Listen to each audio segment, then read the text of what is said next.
Cicilline is joining us from Rhode Island. Republican Congressman Michael Grimm is joining us from New York. Congressman, to both of you, thanks very much for joining us. A quick question to both of you. Congressman Grimm, you first. If the vote were today, would you authorize the president to use force in Syria?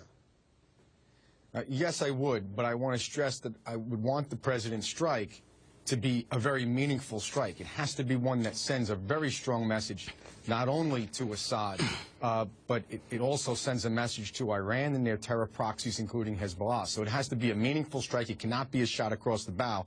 It should really topple the regime, is what it should do.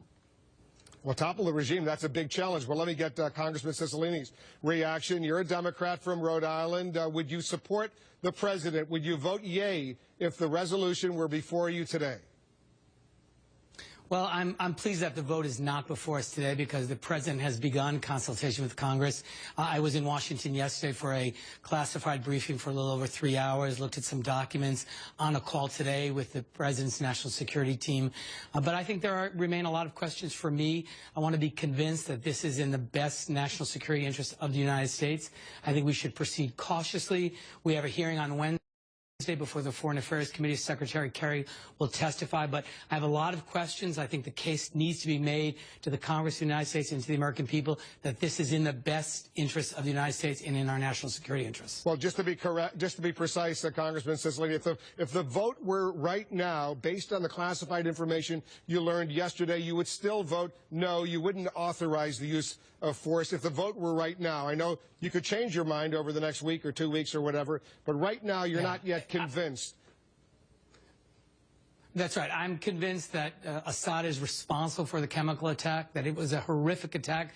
But I think what we have to determine is what's the appropriate course of action that will protect and advance the national security interests of the United States. And I think there remains a case to be made with respect to what will happen after a military attack, who will be part of it. So I would not support action today, but will continue to listen very carefully to the administration, to the arguments, and participate in the hearings to learn as much as I can to make a judgment in this case.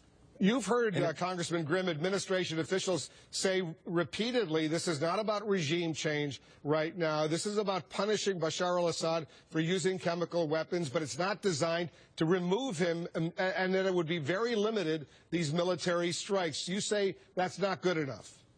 Well, I don't think that's good enough, and fortunately for us, the president put himself in this position where now he really, to some extent, needs the Congress.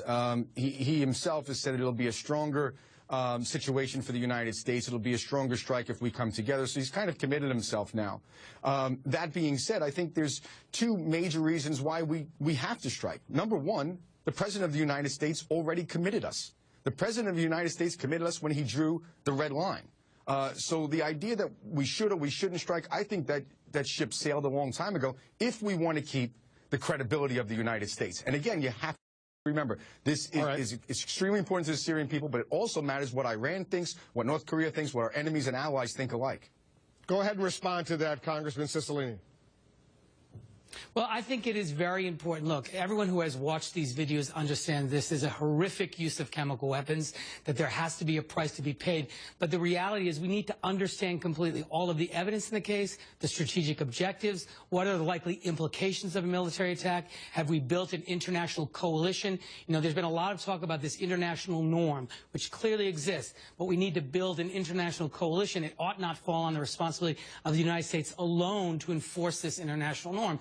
We're a country that faces tremendous challenges right here at home, record unemployment, a crumbling infrastructure, a budget challenge that we need to meet. We've got to remember that this question is being raised in the context of urgent domestic priorities, and I think before we proceed, that we should proceed very cautiously, do a thorough review of all of the implications in the region, what will happen after an attack, who will participate.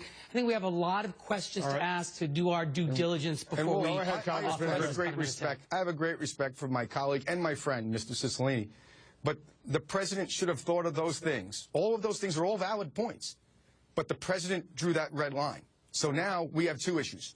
His credibility, the credibility of the entire United States is on the line, number one. And number two, you cannot allow, in the world we're in today, with Iran racing towards nuclear weapons, we cannot allow a precedent of this regime, and a regime anything like the Assad regime, to use chemical weapons and not have an extremely strong response from the United States. Extremely strong response. It's our credibility, but it's also our future for decades of how we will be perceived by the rest of the world, not only from our enemies, but also from our allies. So that's why this is extremely important on two different levels. But again, everything that the Congressman Cicilline just said is very valid. I have all of the same concerns.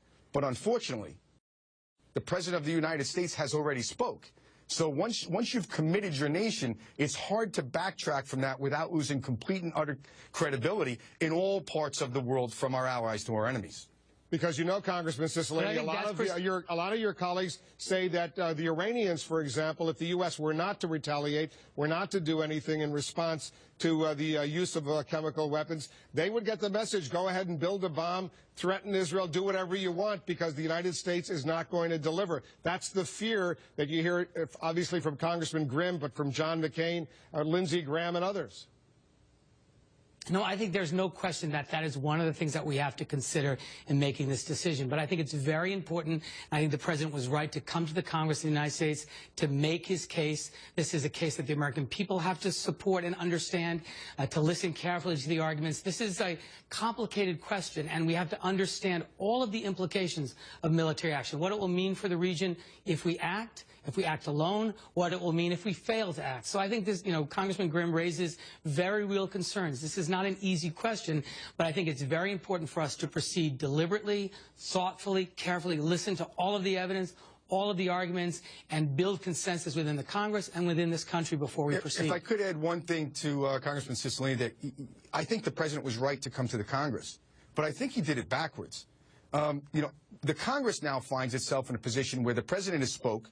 We don't want to leave the President out there on a limb without the support of the Congress. He's already spoken, committed the United States. So we feel almost obligated, number one, to support our President. The second thing is you have, Secretary Kerry going on there saying that, the United States Congress cannot possibly turn its back on the Syrian people. So again, now we're put in a position where if we did not agree and we did want to vote against the President, it's almost an untenable position for the Congress. So I think the President has not only put himself in a bad position, he's put Congress in a bad position. He should have come to Congress first. It should have been quick. We should have had a special session called immediately, and this strike should have been underway already, in my opinion. A good discussion between two members of Congress. Well, we definitely should have been back in... Yeah, go finish your thought. I was just going to say we should definitely have been back. I was just going to say that we should definitely have been back. I've been calling on the Speaker to bring us back for a long time, not only to address this issue, but the many, many issues facing our country. We've been in recess for over a month. We should have been back a long time ago. And a week from today, Congress, the House of Representatives does come back. Congressman David Cicilline, thanks very much. Michael Grimm, thanks to you.